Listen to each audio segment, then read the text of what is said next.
புதுச்சேரி கடற்கரைக்கு வரும் சுற்றுலா பயணிகள் கடற்கரை ஓரத்தில் அமைந்துள்ள ஒரு குறிப்பிட்ட கடையை மட்டுமே சூழ்ந்து நிற்பதை நம்மால் காண முடிந்தது. அருகே சென்று பார்த்தபோது நமது பாரம்பரிய உணவு வகைகளான கேழ்வரகு கொழுக்கட்டை, கேழ்வரகு அடை, குழிப்பணியாரம், அரிசி புட்டு, அதிரசம், வேர்க்கடலை, பொரி அரிசி உருண்டை, வெள்ளம் கொழுக்கட்டை, அவல் உருண்டை உள்ளிட்ட உடலுக்கு ஆரோக்கியத்தை மட்டுமே தரக்கூடிய நமது பாரம்பரிய உணவு வகைகளை உள்ளூர் மக்கள் மட்டுமின்றி வெளிநாட்டு சுற்றுலா பயணிகளும் சுவைத்துக் கொண்டிருந்தனர். இதுபோன்ற பாரம்பரிய உணவுகளை நம்மில் பலர் மறந்துவிட்ட நிலையில் இதுபோன்ற ஒரு சில கடைகள் நமது பாரம்பரிய உணவு வகைகளை மீண்டும் நினைவிற்கு கொண்டு வருகின்றன. நாங்கள் இந்த தொழிலை ஒரு 11 வருஷமாக பண்ணிட்டு இருக்கிறோங்க. இந்த தொழிலில் நாங்கள் நல்ல தரமான பொருள்னா கேவுரு புட்டு, அரிசி புட்டு, பால் கொழுக்கட்டை, தீனி வச்ச கொழுக்கட்டை, சூப்பு, சுண்டல் இதெல்லாம் தயார் பண்ணி கொடுத்துனுக்குறோம். வெளியிலேருந்து வரவங்க நல்ல வரவேற்பு கொடுக்குறாங்க. நல்ல வெளியில் ஃபாரின் ஃபுட்ஸ்லாம் நிறைய பேர் வந்துருக்குறாங்க. வந்து கூட அவங்களும் நல்லா சாப்பிட்டு நல்ல பொருளை வாழ்த்திட்டு போகிறாங்க. இந்த மாதிரி இருந்தால் மற்றவங்களுக்கும் உடம்புக்கு ஆரோக்கியமாக இருக்குது, எங்களுக்கு மனசு ரொம்ப சந்தோஷமாக இருக்குது. இதுக்கு கூட எங்கள் மனைவி இருக்கிறாங்க, எங்கள் அம்மா இருக்கிறாங்க, எங்கள் பொண்ணு இருக்குது, இவங்களாம் சேர்ந்து நாங்கள் செய்கிறோம்.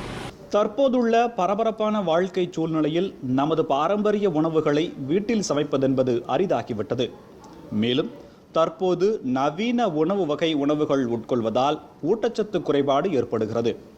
எனவே ஒவ்வொரு மனிதனும் ஆரோக்கியம் மற்றும் நல்ல உடற்திறன் பெற பாரம்பரிய உணவு வகைகளை உட்கொண்டு உடல் ஆரோக்கியமும் ஊட்டச்சத்து குறைபாடும் இன்றி வாழலாம் என்பதே இங்கு வரும் வயதானவர்களின் கருத்தாக உள்ளது. ஒரு காலத்தில் நாங்கள் வீட்டிலே செஞ்சோம். கேவுரு அடை, கேவுரு புட்டு, சொய உண்டை எல்லாமே செய்வோம். இப்போ செய்யறதுக்கு டைம் இல்லை. பீச்சுக்கு வந்தால் இது எல்லாமே விற்கிது, கடையில் கிடைக்குது. அதனால் இங்கே வாங்கி சாப்பிட்றோம். டைம் எங்களுக்கு செய்யறதுக்கு டைம் கிடையாது வீட்டில். அதனால் இங்கே வந்தோம்னாக்கா எல்லாம் கிடைக்குதுன்னு சொல்லிட்டு இங்கே வாங்கி சாப்பிட்றோம். அந்த இடத்துல கேழ்வரகு அடை, கேழ்வரகு உருண்டை, அப்புறமா சூப்பு, அப்புறம் பொரி உருண்டை, அப்புறம் சுண்டல், சீனி வச்ச கொழுக்கட்டை, அப்புறம் ரொம்ப நிறைய ஐட்டங்கள்லாம் இருக்குது. ரொம்ப நல்லா இருக்குது, சாப்பிட்றதுக்கும் ரொம்ப நல்லா இருக்குது. அதே போல பாலித்தீன் பாக்கெட்டுகளில் அடைக்கப்பட்டுள்ள உணவுகளை உட்கொள்வதை விட பாரம்பரிய உணவுகள் உடலுக்கு ஆரோக்கியத்தை தருவதால் அவற்றை விரும்பி சாப்பிடுவதாக சுற்றுலா பயணிகள் தெரிவிக்கின்றனர். இன்றைய தலைமுறையினருக்கு கம்பு, சோளம், கேழ்வரகு மற்றும் திணை போன்ற உணவு வகைகள் எதுவும் தெரியாத நிலையில் பொது இடங்களில் வைக்கப்பட்டுள்ள இதுபோன்ற உணவு கடைகளின் மூலம் அவற்றை அவர்கள் தெரிந்து கொள்வதற்கு ஒரு வாய்ப்பாக அமைந்துள்ளது.